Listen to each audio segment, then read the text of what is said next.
Hola, buenas tardes. Espero que todos estéis muy bien. Bienvenidos a este segundo seminario online dentro de la serie de EduCaixaTalks dedicada a la integración de matemáticas, arte, tecnología, ingeniería y ciencia. Eso es como un reordenamiento de las siglas de STEAM para que diga mates. Bueno, hoy tenemos el placer de contar con Linda Liukas, que nos acompaña desde Helsinki, en Finlandia. Es un súper honor y un súper placer tenerla. Linda es programadora, escritora e ilustradora y es impulsora de varias iniciativas de divulgación y enseñanza de la tecnología, en concreto de la programación, especialmente para niños y niñas. Y de hecho algunos de los programas que ella hace son dirigidos exclusivamente para niñas. Y dentro de esos programas, Linda es autora de Ruby, de Hello Ruby, Cartas de Amor, se llama Cartas de Amor al Ordenador como subtítulo, y es una serie de libros, vídeos y materiales de aula y de acompañamiento al profesor, dirigidos a profesores de primaria para enseñar a los niños sobre tecnología y programación. Y podemos decir que una de las piedras básicas de la filosofía de Ruby o de Cartas de Amor al Ordenador es que es una manera de enseñar programación, pero no dirigida únicamente a que los niños programen, a que aprendan a programar. Obviamente uno de los objetivos es que aprendan a programar, pero no todos terminarán siendo programadores.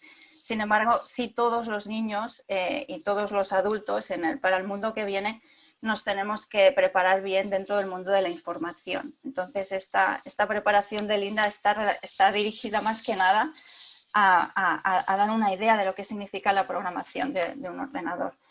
Y en el último año hemos tenido la maravillosa oportunidad desde EduCaixa de trabajar con Linda en un programa de extensión de Cartas de Amor al Ordenador, así que un programa de extensión hacia las matemáticas.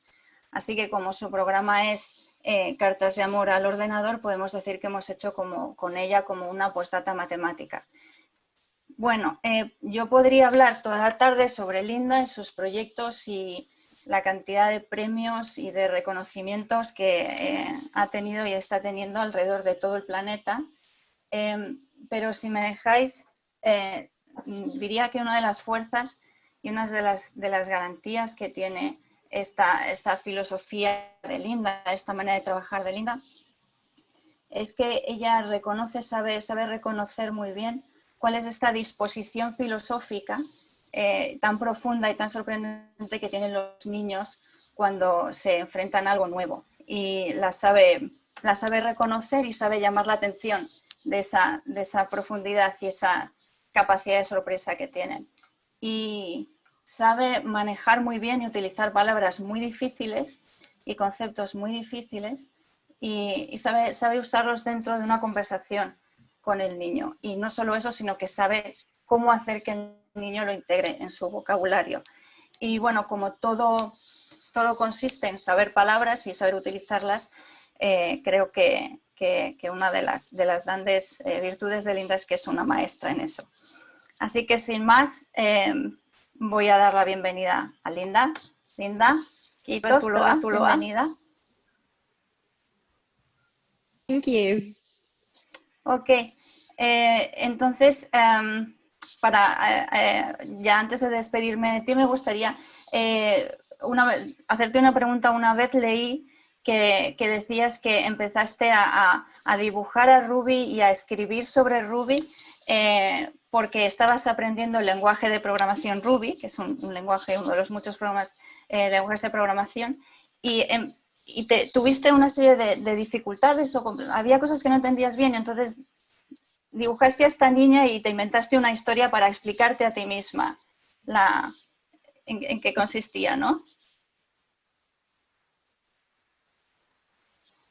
Yeah, I think the genesis for everything I do, the origin story, is that I'm always frustrated myself, whether it's computer science, whether it's coding, whether it's math education. I think I always have a beginner's mindset, and that wonder and curiosity, but also the frustration one feels when one is a beginner is very, very common to me. Yeah, it's common for everyone, so it's very good to start with the frustration and the sense of not knowing. Okay, so I leave the stage to you and see you in a few minutes. Thank you, Linda. Thank you. And welcome. Thank you. And hi to everyone watching over there. My name is Linda Liukas, and I'm really, really honored and excited to be sharing today with you some ideas about math education as well as computer science in early childhood education. When I was a little girl, if someone would have told me that one day I could hold all the people I ever knew in the back pocket of my jeans, along with the pristine pine cones and the strange rocks, that I could ask any question in the world and receive always an answer, that I could combine sand and silicone, boron and phosphorus, syntax and semicolon into an entire tiny universe of ideas, I would have burst with excitement. What magic! Nowadays, we all have computers, tablets, phones in our pockets, and somehow technology has become profoundly unmagic. And it's that sense of magic that my work has to do in recovering. As mentioned, I'm a children's book author, illustrator, and programmer from Helsinki, Finland, who grew tired of the way the world of technology looks like today. And I wanted to create a more colorful technological future. And today, I want to take some of these philosophical ideas I discovered through working with computer science into the world of math. Because math and computer science share something together. A lot of people find these languages of logic inaccessible and very scary. And it is up to us educators to make new pathways to students to learn about these languages of logic. In this talk, I'm going to be talking about three things. I'm going to talk about puzzles, I'm going to talk about geometry, and I'm going to talk about arithmetics and estimation. And through these three topics that we've created together with the Caixa people, I want to also share some of the pedagogical ideas that we've developed around early childhood education and computer science together with math. As mentioned, I'm a children's picture book maker, so I'm not an educator, I'm not a math person. And the Hello Ruby series that introduces the world of computers and coding and concepts like algorithms, a DDoS attack, or unsupervised learning has been translated into over 30 languages. And it gets into the idea and was started when, as mentioned by Marta, I myself was really frustrated with the way computer science education was happening. A lot of the material out there was really boring, really inaccessible, and really uninspiring. So that's why one day when I was studying myself computer science, this little girl character, she hopped out of the book and took me on an adventure. And I've been really lucky and excited to be able to work with EduCaixa people on combining math education and computer science education together into the Love Letters series. And what I want to do now is show you in action what we've built.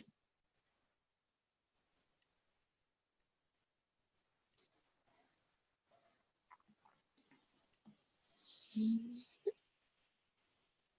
you go. So we created this material that works for all kinds of teachers, whether you're a beginner or more advanced, a series of videos that teach you to think like a programmer. We cover concepts like algorithms, hardware, internet, AI. There's activities, there's videos for the students, there's reflection journal. And nowadays, you can also find all of this content out there in Spanish and also in Catalan from the EduCaixa webpage. And all of this means that you as a teacher can get started learning about computer science and math in a very, very easy and accessible way. So what is this easy and accessible way? Let's look at a small video of what all of this looks like.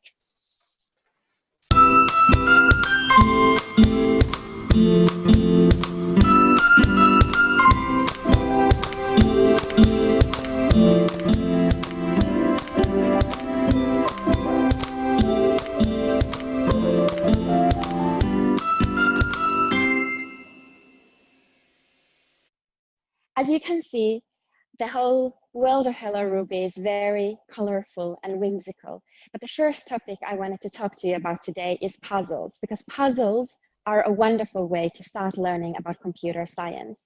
Programmers love logic, they love puzzles, and logic puzzles are an essential way to get started in learning about programming. So next up, I wanted to show you one of the activities we did together with the EduCaixa folks. This is a really famous math concept called graph theory. And one example is this activity where the children need to draw the shapes and see if they can be drawn with one line without retracting any of the lines. It's quite hard, right? It's not always easy to know how to go about in an activity like this. And through activities like this, they literally get to experience and draw computer science with their hands. Because this problem over here is a really famous computer science problem. It dates all the way back to year 1735, and then it was called the 7 Bridges of Königsberg. The goal of the problem back then was to cross the 7 bridges of a city by only going through them once. And through activities like this, the children get a tactical sensation of what computer science might feel like. But they will be also able to recognize how this works in their everyday lives. Because you see, every time we, for example, order something online, every time we make a food delivery order, every time we ask Google Maps to direct us somewhere, those technologies are using the concepts and ideas of graph theory to work, or those algorithms. Teaching computer science amounts to, a lot of the time, explaining concepts that people find very unapproachable in a way and in terms that make them seem a little bit more accessible.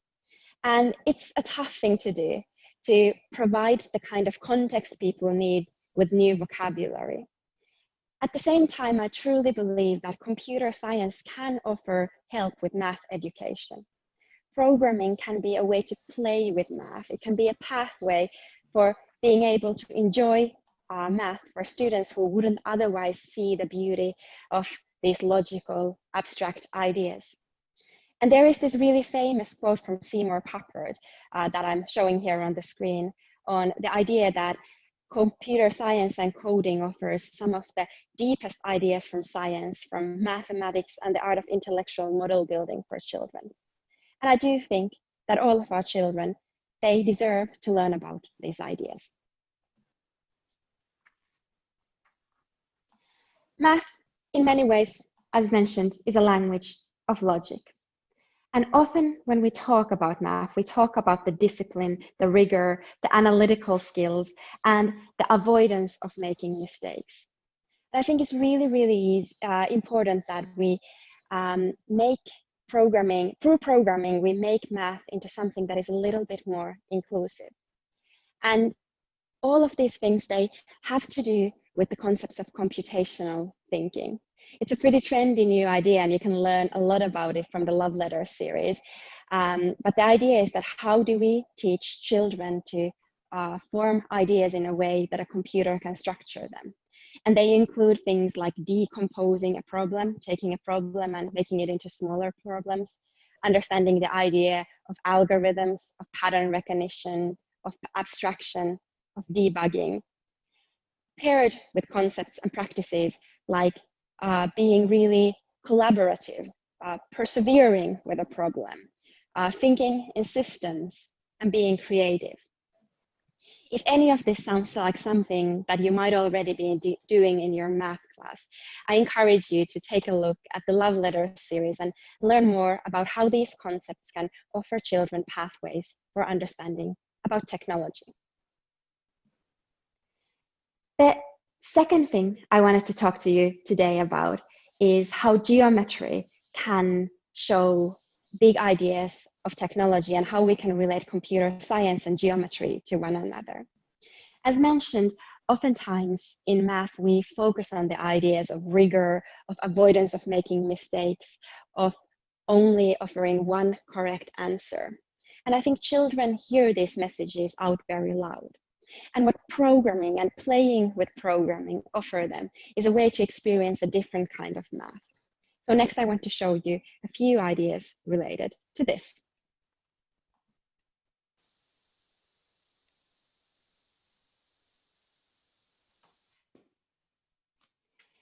Geometry is an area of math that really uses a lot of the computational thinking skills we talked about earlier, like decomposing a problem, recognizing patterns, recognizing and thinking about algorithms. And I think geometry combined with computers, it really invites us to wonder a lot of big questions, like how many times can you actually fold a paper in half? And how do we know something actually is a square?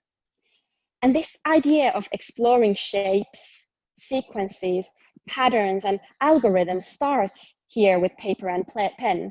But it's really, really easy to also take these ideas into the world of computers and coding and continue this education with screens and code and computation.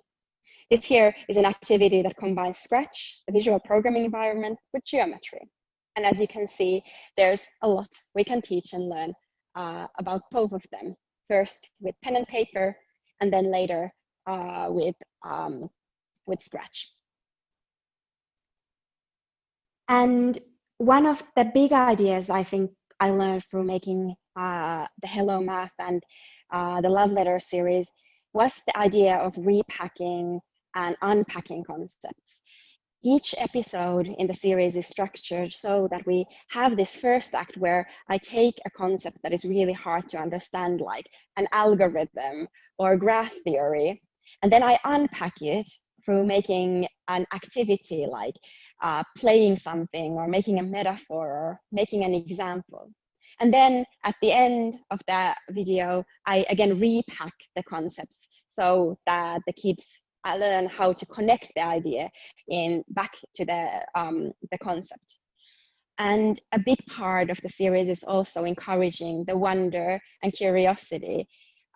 We often ask kids to think about questions that they find interesting, like, have you ever wondered what travels inside of the wires, or why computer parts look like tiny, tiny cities, or how does the internet work if you have to play it out with cucumbers and carrots? And I think understanding this flow, this idea of how do we make memories and how do we make math memorable is really important, because once the experience is understood, the enthusiasm is fired up, words can again act as placeholders for these concepts. And that's why a lot of the materials we did, they include analogies, they include examples, they include plain English versions of the explanation, and also, of course, the technical definition, but we pay a lot of attention into making the concepts understandable and real. Finally, the third and final part I want to talk to you about today, estimation and arithmetics. I think computers are incredibly good at math. They are far better at calculating gigantic numbers together than we humans ever will be. So a fair question kids might ask nowadays is, what is the role we humans have when we have such marvelous machines by our side? And why should we learn to count if a computer can do all the math you can, but much faster and without ever making any mistakes? And to get into the spirit of all of this, we created this suite of activities that help learn arithmetics, number sense, and skills around estimation. And they include things like being able to estimate what's happening in any given situation. Here we go. In any given situation. So, for instance, a child doesn't necessarily need to learn to do really hard math or calculate a long series of numbers, but it might be useful for them to be able to estimate things like roughly how many likes here are. Maybe there are 45 likes over here, or if that is 50 different kinds of dots, that's probably roughly 100 dots, and so forth and so forth. Another activity we do in the series is one where the children practice their logic skills, so formulating problems and really being able to express themselves through these different kinds of logic statements, like how many of the computers here are blue and yellow, or so forth. And then finally, we really take computer science into the fingertips of the children, and we help them understand and experiment and make math tangible, something they can play around with, and develop a really deep sense of numbers and play that they will be able to enjoy when they grow up and as they are working more and more with computers.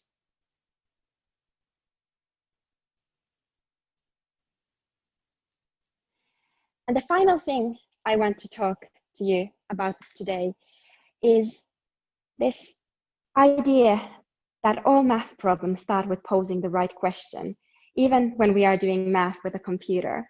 So that curiosity and wonder we talked about earlier, or that sense of being able to pose big questions like, what do we actually want to be asking from the computer?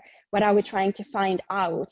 How should we go about breaking that problem into small pieces? And how do we evaluate and judge whether the answer of a computer is correct? All those play into the strengths a child should have going into the 21st century.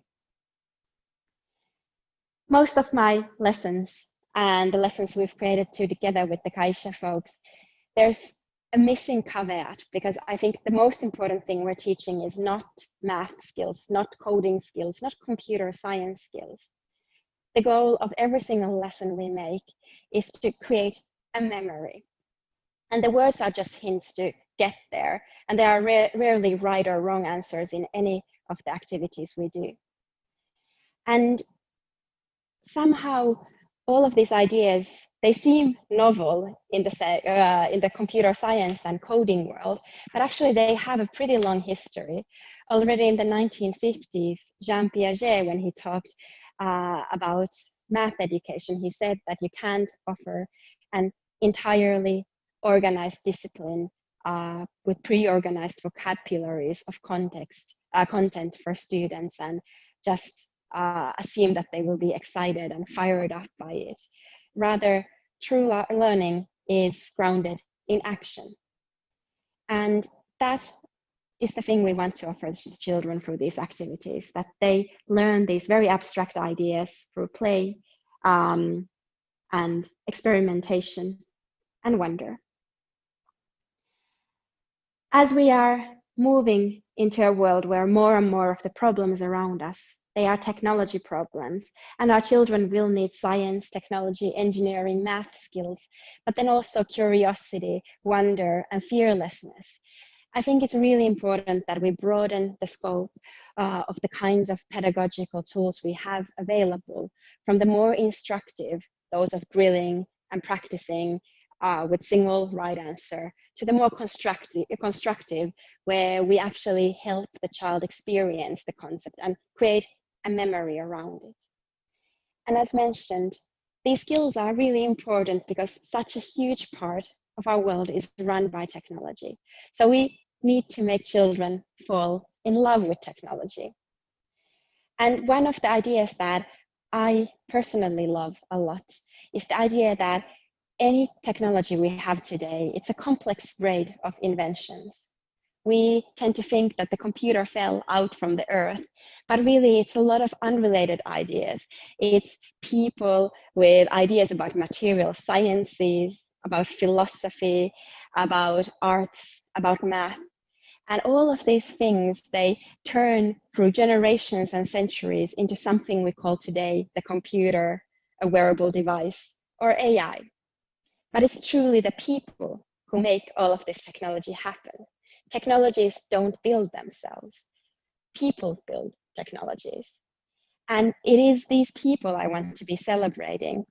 And one of the really big reasons why we want to be making this series is the idea that the big luminaries of computer science, for instance, and also those of math, like Claude Shannon or Ada Lovelace, they blended together philosophy and math to create modern computers.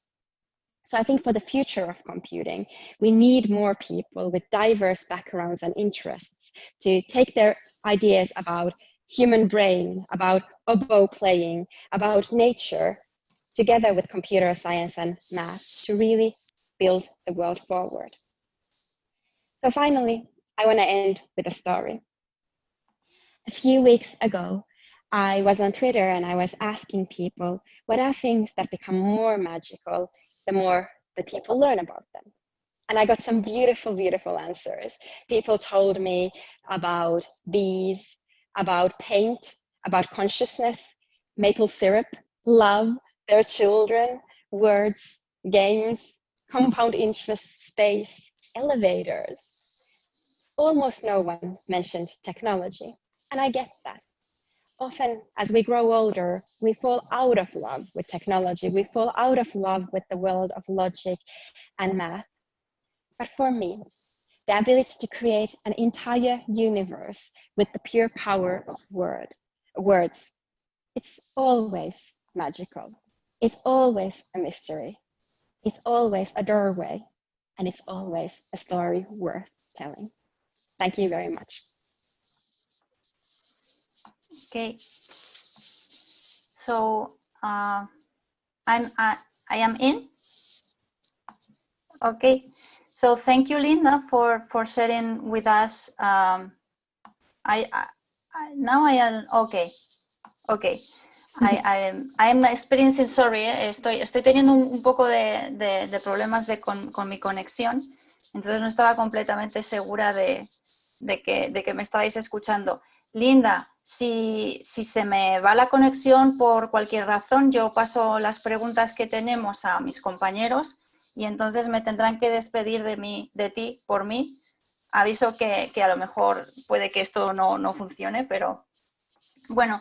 Recordad que todas las personas que nos estéis escuchando, si queréis podéis enviarnos vuestras preguntas, las preguntas que tengáis, luego podemos daros todos los links donde está el programa de Hello Ruby, de Love Letters de Linda, y luego también el mismo programa, pero con la extensión matemática que está que se llama Hello Math. O sea, Linda hizo Hello Ruby.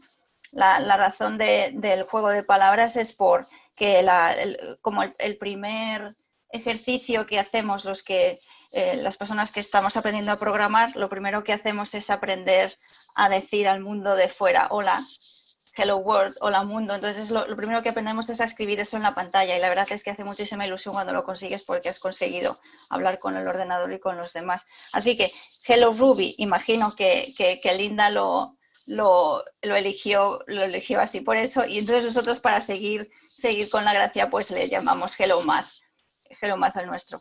Entonces, bueno, que este programa se llama Hello Math y lo podéis encontrar en la página de EduCaixa y el de Linda en su página de Hello Ruby. Pero ya digo que el nuestro lo podéis encontrar en castellano y catalán también allí. Entonces, Linda, como primera pregunta, y en realidad enlazando con la primera que te hice, pero me gustaría hablar más sobre ello, porque me gusta mucho que enfatices que un educador, y además que tú das muchos ánimos a los educadores de primaria especialmente, que tienen que enfrentarse con dar clase de programación y mates, que pues a lo mejor no es de lo que son expertos, pero me gusta mucho que enfatices que cuando uno está en una cosa nueva, por ejemplo, programación, tiene que ser amable consigo mismo y porque dice, bueno, no lo sé bien, pero bueno, pues no te preocupes, tú date tiempo y sé amable, porque además es una experiencia de empatía, ¿no? Tú dijiste como empatía hacia sus estudiantes, porque en realidad los estudiantes tienen todos los días ese sentimiento. Entonces es algo que me gustó que recordaras.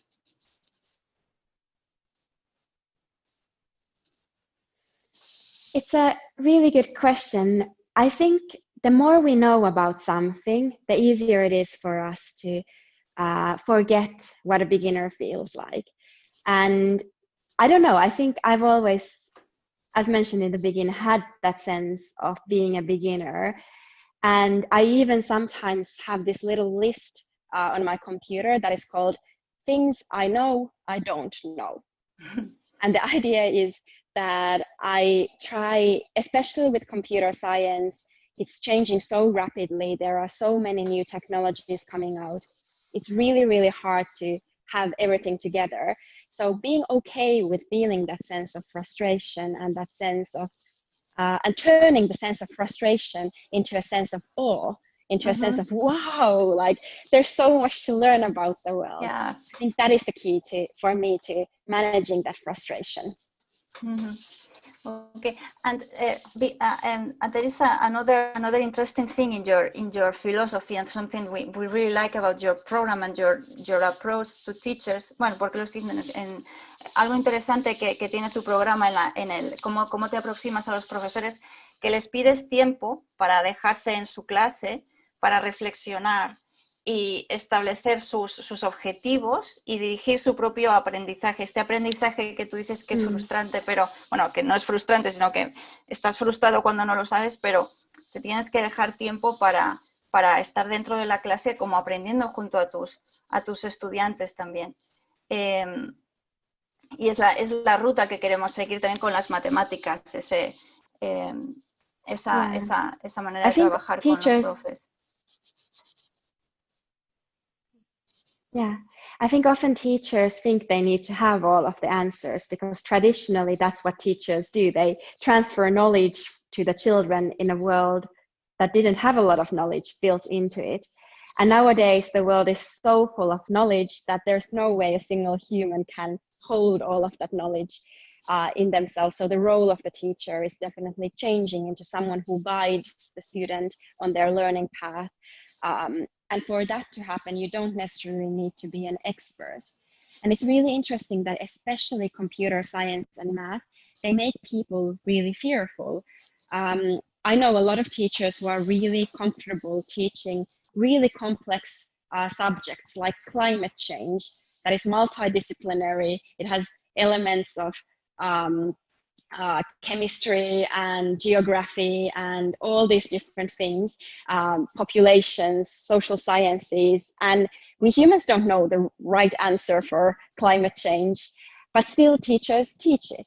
And I think the same thing, or the same attitude we should have in computer science and math education. You don't need to have a PhD in computer science in order to teach children and spark their curiosity. I think the more important thing is to review your role as a teacher, to be someone who creates those memories rather than transfers knowledge for the children. Mm-hmm. Yeah. I don't know if we can have now access to the questions of the teachers, because as I said, I had a little problem with my computer, and now with the YouTube, I'm not sure I will be able to see them. So if I can ask some of my colleagues to send me that. And that. I think one of the nicest experiences in working on this series has definitely been just getting to work with teachers from all around the globe. And oftentimes teachers, their first reaction is that has someone already figured this out? Because I've worked with governments everywhere from Japan to Korea to Australia to Finland, and everyone is really anxious that someone has already figured everything out.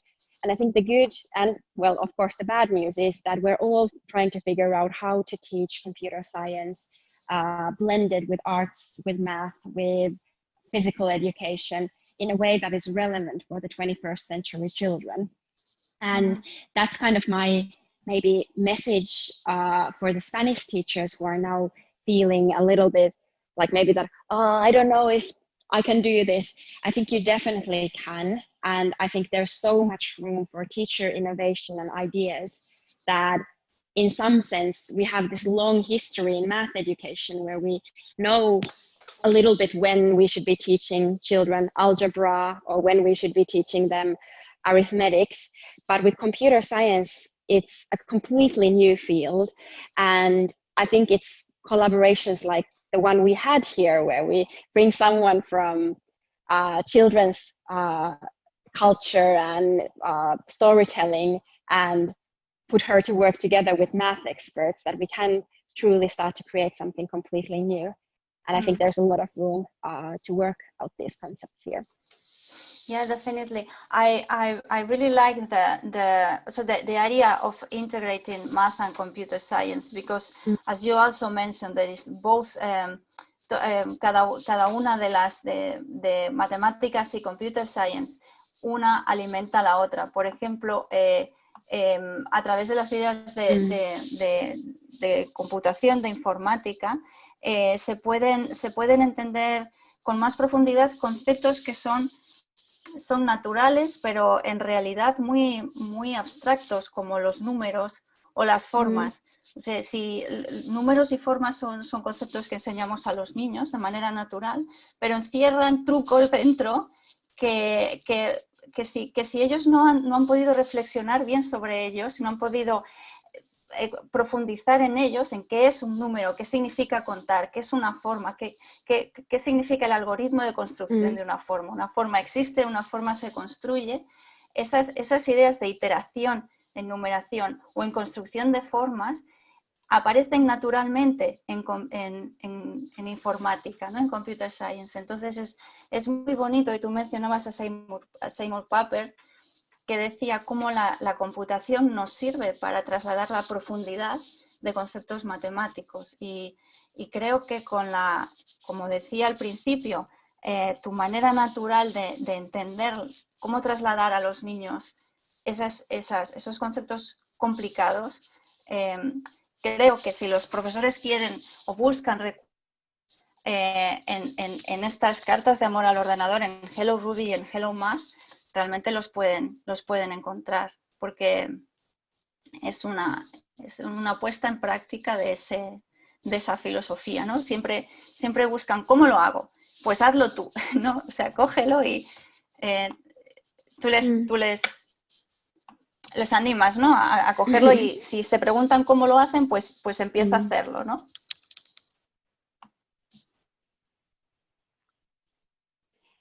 I think when I start to think about an activity and like how to take a concept of computer science or math and turn it into something that can become a memory for someone, I often start with the curiosity of the child, and I play test a lot of the activities I do.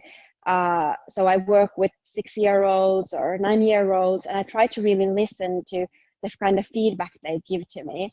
And then every time I use an abstract word like a variable or an algorithm, I try to take something concrete.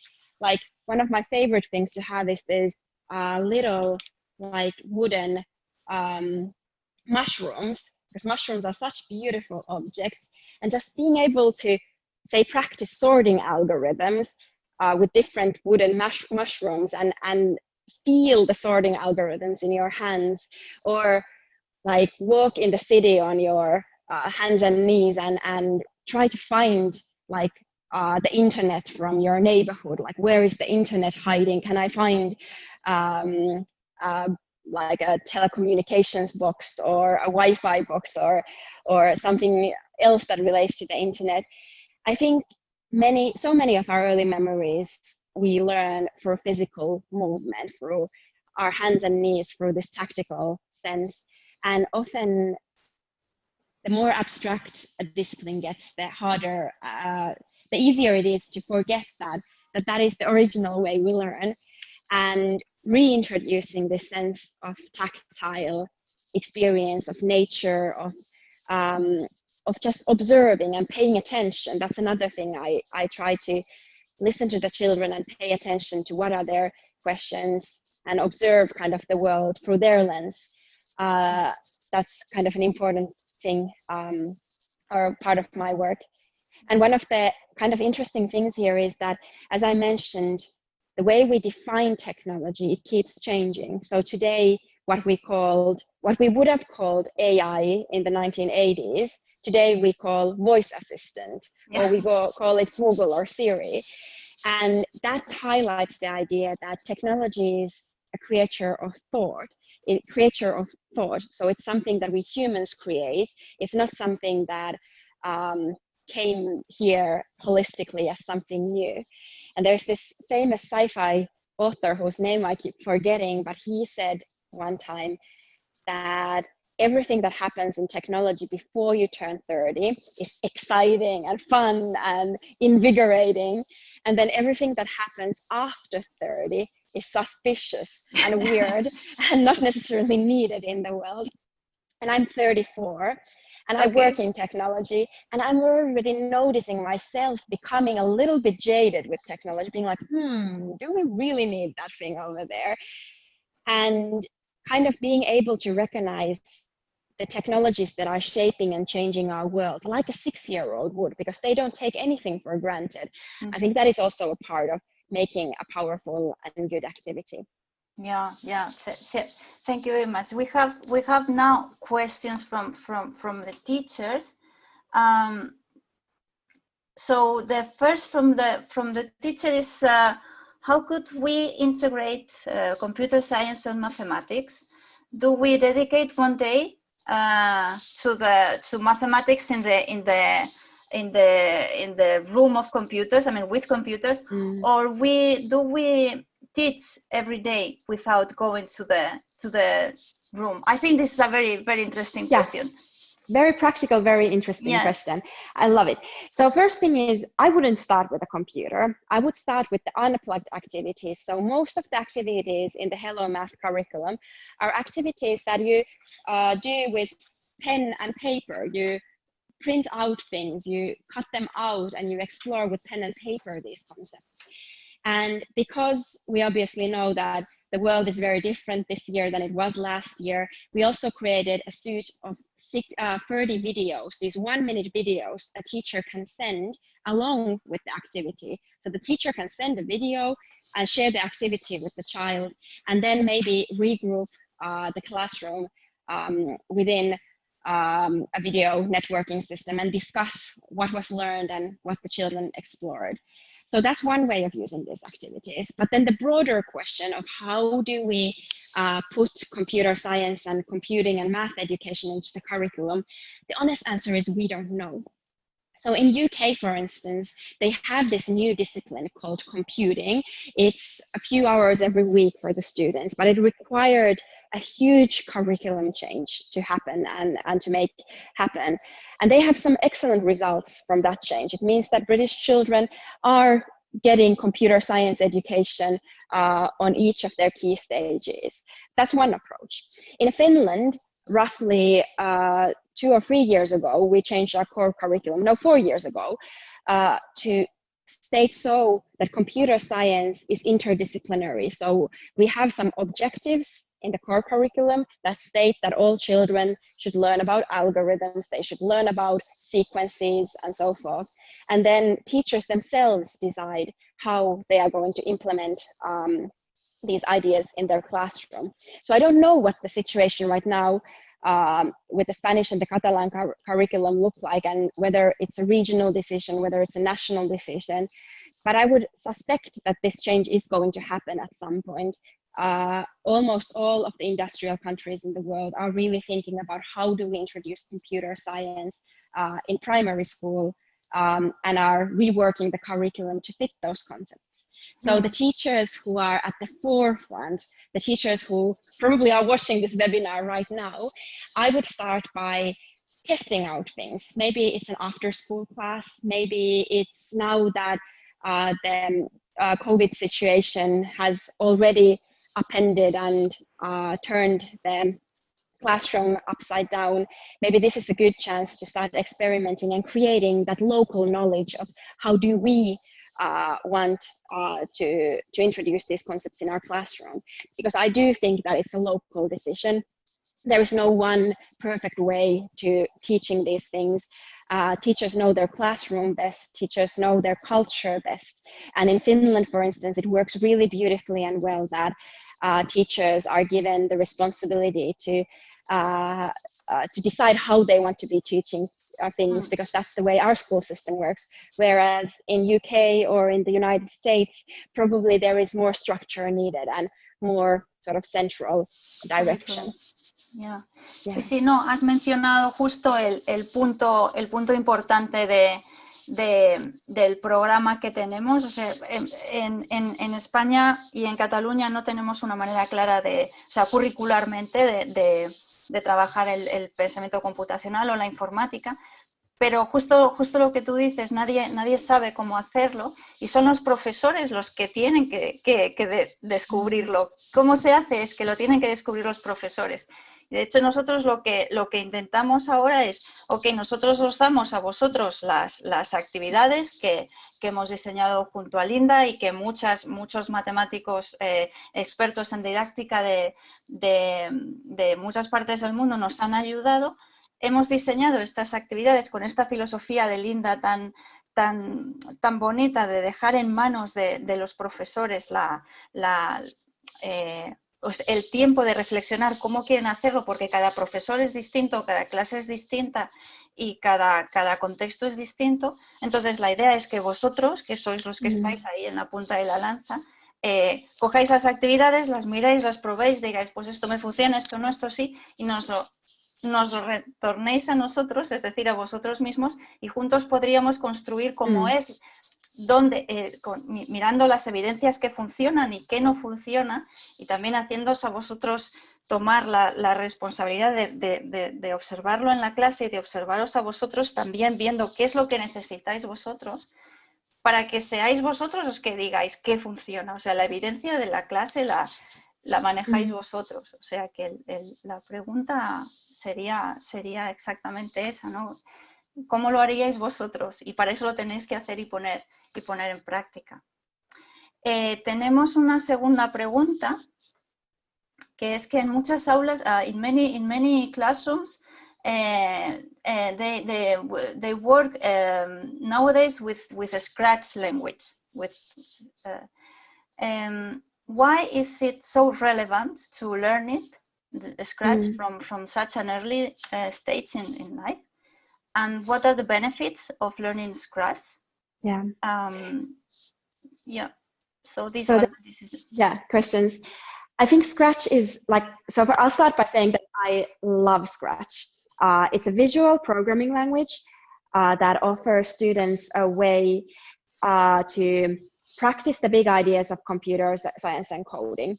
That being said, I think parents and teachers already recognize the needing for teaching kids to learn coding, but there's so much more in computer science and in math education, these big ideas that we've been talking about. Isabel, estás en inglés. I think I'm hearing the Spanish translation right now in my ear, so maybe we want to change the channel so the teachers hear it too. Perfect. So back to Scratch. So Scratch is such a great tool for teaching kids coding skills, and I can't count how many times I've heard a teacher said, yeah, I've tried a little bit of Scratch, I've done the coding thing. And you can do so much with Scratch. You can build entire storybooks and really elaborate games. It's such a complex and deep language. And I think the important thing why I would start with Scratch and really spend time with the students beyond the 1 hour where they learn to move the cat around a little bit is because it offers such an accessible way to learn about coding and computer science. And compared to a lot of other things we learn in school, when we learn, say, Spanish or Finnish or English, we kind of need to relearn a lot of things from the beginning. So it doesn't really help that I know how to speak the Finnish grammar or Finnish Finnish speaking rules, because a lot of them are not applicable when it comes to learning Spanish. Whereas I think the beauty of Scratch is that a lot of the ideas that children discover through play, through working on a problem they find interesting, are relevant when they want to be learning something, say, like Python or JavaScript or C or so forth. And that's why I would start with Scratch, and like go beyond the 1 or 2 hours with Scratch and allow the students to go a little bit deeper into the ideas of Scratch, because it will later in their life, 10 years down the road, they will recognize and be like, hey, wait a minute, I did something like this when I was growing up. And then the other beautiful thing about Scratch is that they're continuously running research. They're continuously learning about the service. It's a non-profit group at the MIT. And it's just one of those big gifts in the world that I feel tremendously lucky that the coding and computer science communities have gotten.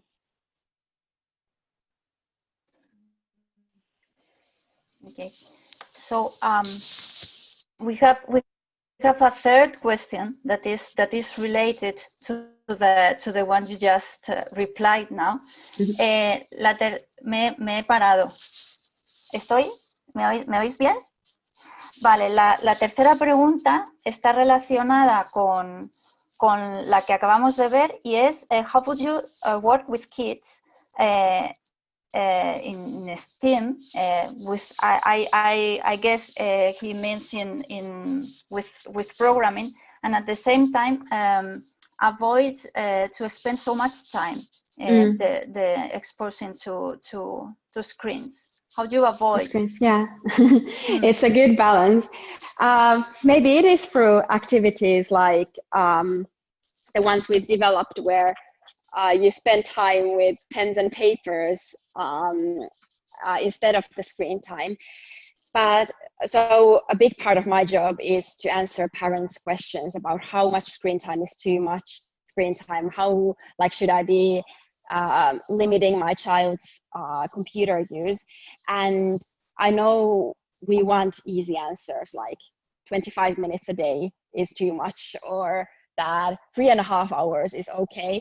But the reality is that there are no easy answers like that.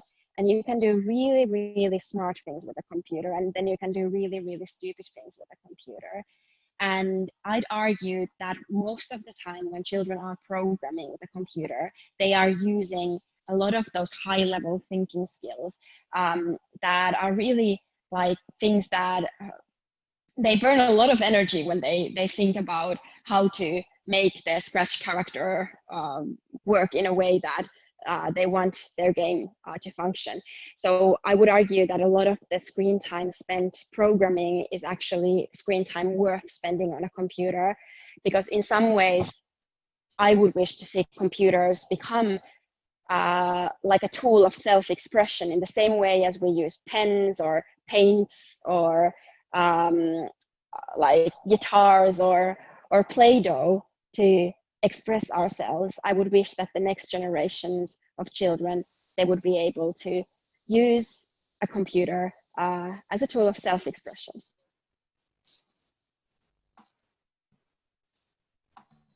Now I think we lost Marta, but maybe we are close to starting to wrap up the session. Oh, here we have her again.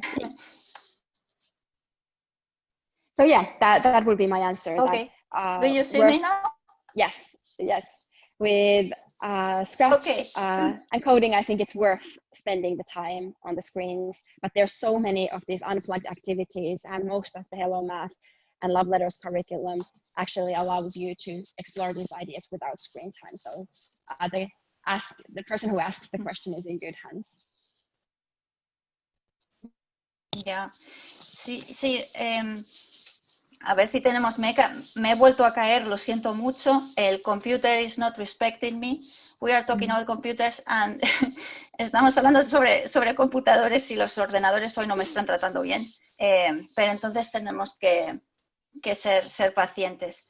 Sí, tenemos una pregunta que dice si tienes, if you plan to publish the rest of your books in Spanish. But I think you already published the books in Spanish. What? The first one is published by Planeta. We haven't really talked about books 2 and 3 and 4. Hopefully one day. But more and more, I think my goal is to make sure that the materials are available online. So any teacher who is curious and interested in the Hello Ruby story will find a lot to do with the Hello Math curriculum. So a lot of kind of my most, the best thinking and also the most current thinking I have around computer science and coding education is in the activities that we've developed together with you guys. So I would encourage you to take a look at those, and hopefully the rest of the series will come out in Spanish also someday. Mm-hmm. Okay, and then we have another question. It's there's a teacher that is starting to work in Scratch directly with the pupils, and she wants to know what is the methodology that she should use before, so that the pupils can have a good base in Scratch before learning Scratch, so, before going to the... It depends on the age group of the children a little bit. With the younger children, I would probably use Scratch Junior to get them started, so they just play with the different building blocks. But if the students are a little bit older, I would use the proper Scratch. And again, I would say one of the beauties of Scratch is that it has this beautiful educator community built around it. And actually right now, the Lifelong Kindergarten group is running a webinar series or this course for any teacher who is interested in learning more about Scratch. So it's called Lifelong, it's creative learning something, but if you go on the Lifelong Kindergarten webpage, you will find a mention on the course. So that's a great resource to learn more. Personally, the way I would start teaching Scratch is there's one of the videos is dedicated to Scratch, and there's also material around planning your own Scratch activity. And probably the most important tip I can give to the teacher is, instead of focusing on the how, focus on the why and kind of the pedagogical content you as a teacher know best. So instead of trying to really like make sure that we use all these different blocks and we cover this and this and this thing, think about what is the motivation for the children to be learning about this thing. What do they want to build? What is your role as a teacher? How can the students help one another? What kind of feedback can they offer to each other? And structure your classes so that you as a teacher use the pedagogical tools you have and you already know from other classes to your advantage. Because if you yourself still feel a little bit insecure about Scratch, I think it's an easy mistake for a teacher to feel like you're trying to solve students' problems all the time and just running behind the class. So focusing on why you want to be teaching these skills instead of how, because the how the students will be able to figure themselves out if you teach them to these skills of like debugging, working together, learning to learn new things. And the good news in Scratch is that there's a lot of content available, also listed in the love letters and in the Hello Math series on kind of step-by-step guides on how to develop these pedagogical tools and ideas around how to structure your class. Yeah, focusing on why and not how, it's a very good suggestion. ¿Me estáis escuchando ahora? ¿Me oís?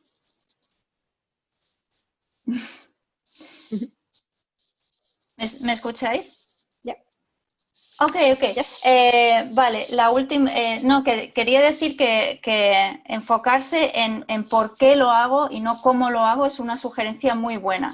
¿Por qué estoy haciendo esto y por qué lo quiero hacer? Sobre todo porque luego le puedes decir a los demás profesores cómo lo has hecho, porque sabes por qué lo has hecho. Y como en realidad somos una comunidad grande de educadores, cada uno haciendo aquello que nos parece que debemos hacer dependiendo de quiénes somos y con quién estamos, creo que el por qué es una buena pregunta antes del cómo. En la última pregunta ya que tenemos se dirige a saber de dónde se pueden descargar todos estos imprimibles. Bueno, esto en Hello Ruby, en la página web de Linda, los tenéis en inglés, y dentro de la web de EduCaixa, que os pondrán el link, tenéis las de Hello Math. No sé si tenemos tiempo para alguna pregunta más. Sí. Sí, hay una pregunta. The following question is that if you find that it's possible to use Hello Ruby with the special needs kids, with kids that have a special intellectual needs. So this is where I would say I'm not a pedagogist and I don't have a special eds background, but we have tried to pay attention to make sure that the activities are accessible to all kinds of learners, and that includes also the special needs children. I think often, and this is very anecdotal, I don't want to say that there's a lot of research on this, but often I get parents who have like kids on the autistic spectrum, for instance, who say that like they recognize themselves in the way Ruby behaves. Like there's an activity, a toothbrushing activity, where the children need to break down the act of brushing your teeth by giving step-by-step commands like move your hand towards the toothbrush, grab the toothbrush, bring it towards your face, stop bringing the toothbrush towards your face, and then cut and paste these scratch pieces of code to form the algorithm or the code for the toothbrushing. And anecdotally, a lot of parents come to me and say that, hey, my kid like recognized themselves in this activity. So that it might offer new ways of teaching. But again, this is a young discipline. We haven't really been teaching young children programming. We've only been teaching pretty much the gifted children programming in the 1970s and 80s and 90s. So I think there is a whole lot of work for teachers and researchers to be studying and learning in depth. How can we be of best help for the special needs children? And one of the reasons why it's such an interesting time to be a teacher who is interested in these topics, because your voice and experience are very, very much needed, not only in Spain, but across the entire world. Mm-hmm. Right. Yeah. So the following question is, how do you see the future of education in 5 or 10 years? What materials will be more relevant? What skills or abilities? This is a tiny last question to be answered in a few minutes. So maybe here also, instead of how focusing or what focusing on why, I'm often asked like, what are the relevant skills for, what are the relevant programming languages to be learning? Should my child study philosophy or math?